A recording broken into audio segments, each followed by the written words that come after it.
Kamu kira Upin dan Ipin cuma tontonan anak kecil? Salah, di balik dua anak botak ini ada banyak pelajaran hidup yang kadang kita sendiri lupa. Dari yang receh sampai yang dalam banget. Jadi di video ini kita bakal ngebongkar filosofi hidup dari Upin dan Ipin. Jadi gini, Upin Ipin itu hidup di kampung, makan sederhana, baju itu-itu aja, sekolah di tempat biasa, tapi mereka happy banget. Bahkan kalau cuma dikasih nasi sama telur ceplok, ekspresinya udah kayak dikasih pizza satu loyang.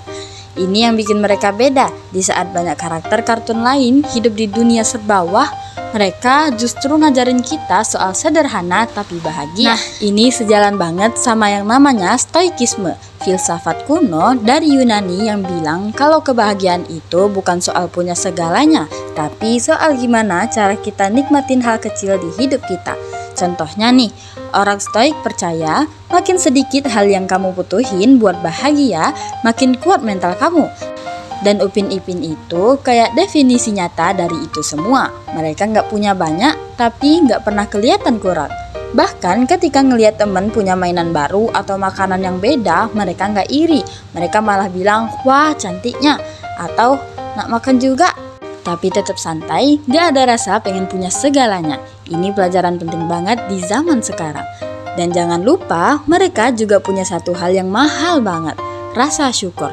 Itu yang bikin mereka selalu kelihatan bahagia, meskipun hidupnya gak mewah. Bahkan waktu dimarahin Kak Ros tetap bisa ketawa.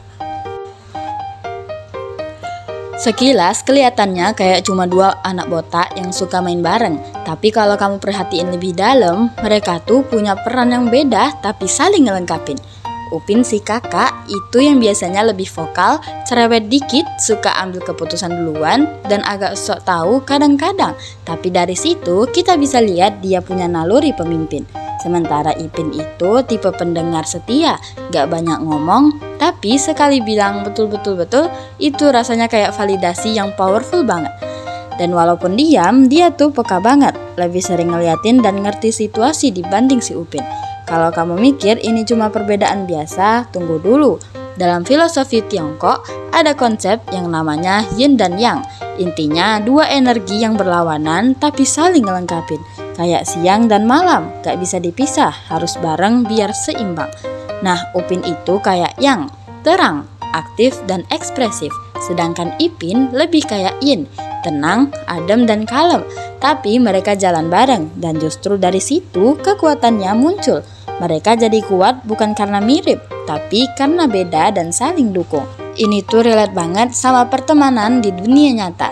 Kita pasti punya teman yang cerewet, ada juga yang kalem, tapi kalau bisa saling ngerti dan kerjasama, hasilnya bakalan solid banget. Bahkan kalau diperhatiin, mereka jarang banget berantem. Kalaupun ribut, ujung-ujungnya pasti baikan. Gak ada drama panjang kayak sinetron, simple, dewasa, dan saling ngerti. Upin dan Ipin hidup bareng Opah dan Kak Ros. Gak pernah kelihatan orang tua mereka dan itu bikin banyak orang mikir, wah mereka anak yatim ya? Iya bisa jadi, tapi yang menarik tuh meskipun keluarganya gak lengkap, mereka tumbuh jadi anak-anak yang ceria, sopan dan penuh empati. Gak banyak drama, gak jadi bad boy, malah bisa bikin orang sekitar nyaman.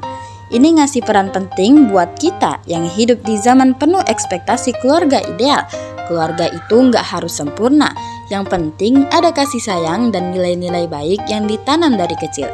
Filosofinya nyambung banget ke konsep Afrika yang namanya Ubuntu. Artinya, aku adalah aku karena kita semua. Jadi, identitas seseorang itu dibentuk dari lingkungan dan komunitasnya. Dan di dunia Upin Ipin, ini kerasa banget.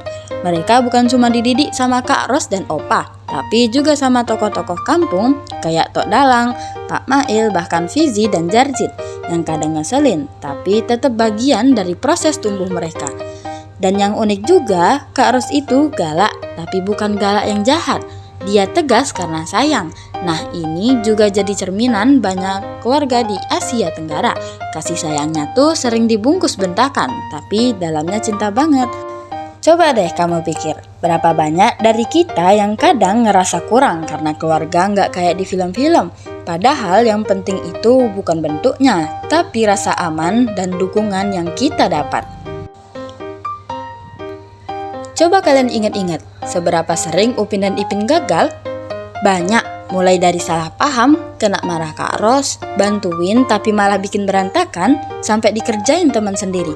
Tapi mereka tuh gak pernah ngerasa jadi pecundang, mereka justru belajar, kadang diketawain, kadang dimarahin, tapi ujung-ujungnya mereka ngerti kenapa mereka salah, dan next time mereka lebih hati-hati. Nah ini nih, pelajaran penting banget buat kita yang kadang gampang nyerah. Zaman sekarang tuh gagal dikit langsung overthinking, langsung mikir kayaknya aku gak pantas deh. Padahal mah gagal itu bagian dari proses. Di dunia filsafat ada konsep dari John Dewey, seorang filsuf pendidikan. Dia bilang, kamu bakal pinter bukan cuma karena pernah ngerasain, tapi karena kamu ngeh dan sadar dari apa yang kamu rasain. Upin Ipin itu ngajarin kita caranya refleksi dengan cara yang sederhana. Mereka gak pernah denial, gak pernah nyalahin orang lain. Mereka nerima kenyataan, terus bangkit lagi, bukan baper. Misalnya waktu mereka bantuin Pak Mail jualan ayam, tapi ayamnya malah kabur semua. Pak Mail kesel, jelas, tapi mereka gak ngambek. Mereka malah bantu nyari sampai nemu. Dan akhirnya mereka dapat pengalaman berharga, plus ayam gratis juga. Dan ini juga nunjukin satu hal penting, lingkungan yang suportif bisa bantu seseorang pulih dari kegagalan. Kayak opa yang selalu sabar, atau tok dalam yang meskipun suka cerewet, tetap ngajarin.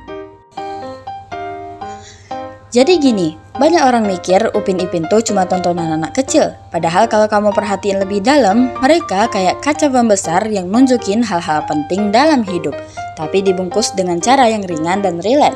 Mereka ngajarin kita bahwa hidup gak harus glamor biar bahagia. Kamu bisa jadi versi terbaik dari diri kamu meskipun kamu gak punya banyak. Selama kamu punya rasa syukur, teman baik, keluarga yang support, dan semangat buat bangkit pas gagal, kamu udah menang. Bahkan gaya hidup mereka tuh kayak antitesis dari dunia kita sekarang yang serba FOMO, overthinking, dan pencitraan. Upin Ipin kayak bilang, kamu gak harus jadi orang lain buat diterima, jadi diri sendiri aja, asal tulus dan niat bantu orang, kamu bakal disayang. Dan yang paling ngena, mereka tuh ngajarin kita buat gak malu jadi polos, jadi baik, jadi jujur. Di zaman dimana banyak orang takut kelihatan gak keren, mereka malah nunjukin kalau ketulusan itu justru yang paling keren. Gak heran sih kalau kartun ini bisa awet lebih dari 15 tahun tayang di TV.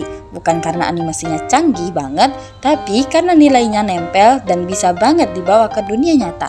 Jadi, next time kalau kamu lagi capek hidup atau ngerasa ribet sama urusan dunia remaja yang ruwet, coba deh nonton satu episode saja.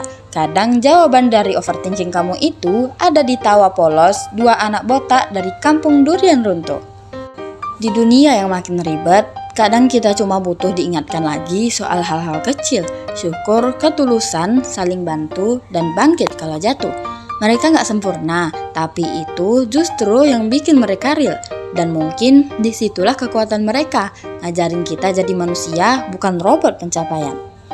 Dan kamu sadar gak sih, Upin Ipin itu ngelawak, tapi sering bikin mikir, bikin ketawa, tapi juga bisa bikin mellow. Mereka bukan superhero, tapi justru karena itu mereka bisa jadi role model yang membumi. Jadi pertanyaannya sekarang, kalau hidup kamu dijadiin episode kayak Upin Ipin, kamu udah jadi karakter yang baik belum? Atau masih jadi figuran yang sibuk mikirin omongan orang? Jadi kalau kamu suka mikir sambil nyantai atau suka hal-hal kecil yang ternyata punya makna besar, ya udah jangan kemana-mana, scroll ke bawah, pilih video lain, kamu bakal kaget sama hal-hal yang selama ini kamu lewatin. Karena kadang nonton yang ringan justru bisa bikin kamu ngerti hidup lebih berat dengan cara yang santai. Klik like-nya, drop komentar kamu, dan jangan lupa subscribe biar kamu gak ketinggalan video-video yang lain. Sampai jumpa di video selanjutnya. Terima kasih.